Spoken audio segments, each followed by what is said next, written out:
Cyberabad commissionerate పరిధిలోని Ameenpur police station పరిధిలో ఓ వ్యక్తి అనుమానాస్పద స్థితిలో మృతి చెందడం స్థానికంగా కలకలం రేపింది. ఆనందనగర్ కు చెందిన మహమ్మద్ రియాజ్ మృతదేహాన్ని పోలీసులు స్వాధీనం చేసుకుని పోస్టు మార్టం నిమిత్తం ఆసుపత్రికి తరలించారు. రియాజ్ మృతి హత్య ప్రమాదవశాత్తు జరిగిందా అనే కోణాల్లో పోలీసులు దర్యాప్తు చేపట్టగా పోస్టు మార్టం నివేదిక అనంతరం పూర్తి వివరాలు వెల్లడయ్యే అవకాశం ఉంది. ఈ రోజు ఉదయం మార్నింగ్ 9 o'clock ఒక గుర్తిలేని వ్యక్తి ఇక్కడ ప్రణీత్ ప్రణారమన్ దాని ముందు కాల్వర్టు పై నుంచి కింద పడి చనిపోయాడని చెప్పి ఇన్ఫర్మేషన్ రాగా నేను వచ్చి చూడగా అతను బోర్లు పడి చనిపోయినాడు.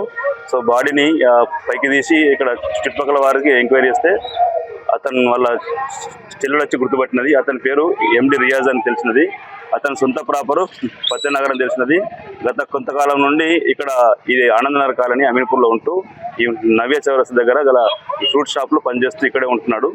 అతను ఇక్కడ ఈ కాల్వట్ పైన కూర్చొని ప్రమాదవశాత్తు కింద పడడం వల్ల అతనికి ఈ కింద రాయి ఉండడం వల్ల రాయి పైన ముఖం పడడం వల్ల అతను అక్కడికక్కడ చనిపోయినట్లు అనిపిస్తున్నది.